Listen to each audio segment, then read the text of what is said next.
fill in the rest of the blank. You're good. You know, I'm at a point in my life where I'm very reflective of what's not only what's happened to me personally, but the brothers and sisters, us.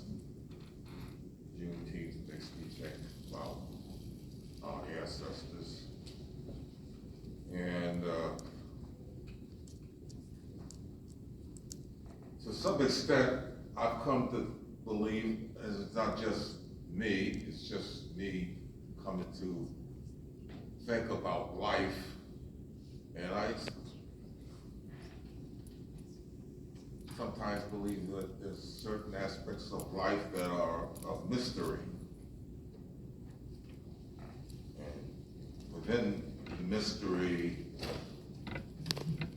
people are seeking, for the most part, peace.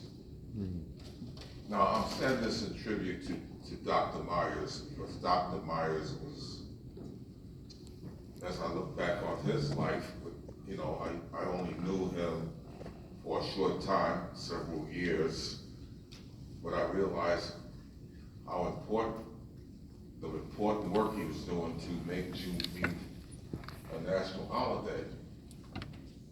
And now that it is, that he's not here, I'm thinking there must be a reason for it, but I don't know what the reason is. It's just the way it is, it's the way it happened. Like a lot of things in our life, things happen and we wonder why,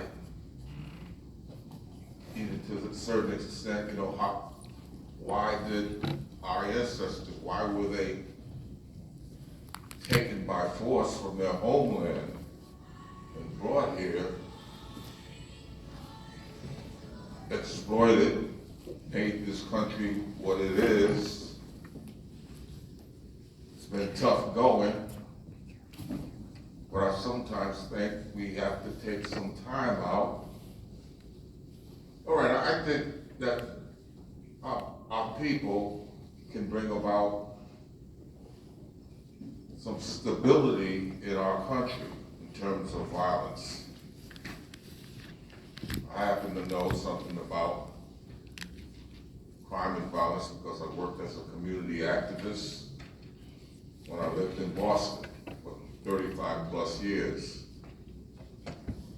And now we're seeing incidents that are unimaginable in terms of what we see and hear in the news, lives being taken in houses of worship, in schools, supermarkets, various other places and events. Why is all this happening? So I kind of started thinking about my experience as a community activist, as an anti-violence and crime activist, and the two are related, even though I'm giving you two terms, violence and crime. At one time, I had crime before violence, but that's another story.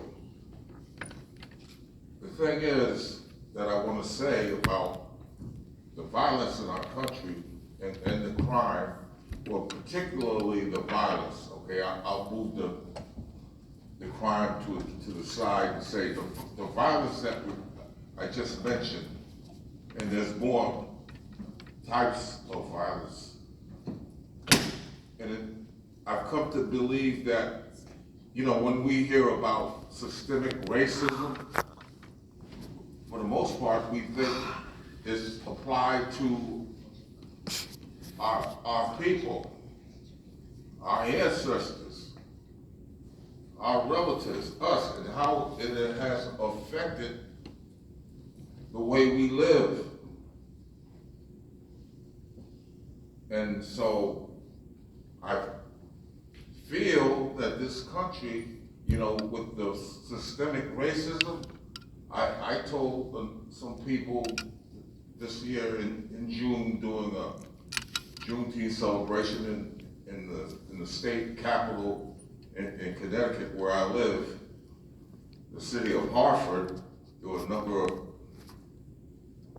politicians there, different types of people.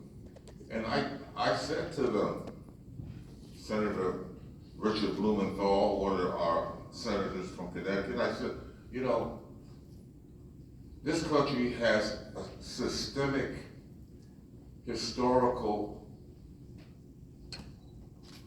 violence history. Systemic, violent history.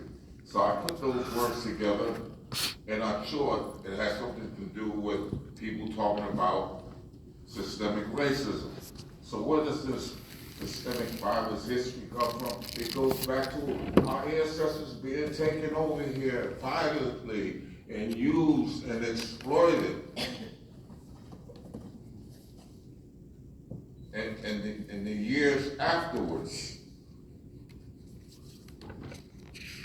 you know what has happened to our people. And then this country goes into other types of violence that make it systemic, that leads up to today, domestic violence, organized crime, even in the entertainment business. When you turn on the television, at least when I do, and go through the channels, most of the channels, you're gonna find somebody with a gun in their hand, or some violent act taking place. So I believe what our people can do is try to change our violent culture, because we've been affected by it. I'm not gonna say the most, but I am gonna say the most. So it's something that this country needs. What happened in Washington, D.C., at our capital, the national capital, the riot, whatever you want to call it, that violence. It was mentioned earlier today, the militia has a history in this country. It goes way back to Revolutionary War, violence. There's other kinds of violence that I can't think of at the moment, but it's violence, violence, violence, violence. And we're putting up with it. And there's nothing that, when I say we, I mean the country as a whole, can't do anything about it. Just listen, North Carolina, the most recent one, mass shooting. It's one thing after another, but the shooting is systemic, goes back to our ancestors, again, being treated in a violent nature, abuse, exploited. And it has to stop, because, I got a hand in the back of me means I'm rambling again. But I feel good about telling you about this because it's a tough subject. And I live with it. What's that?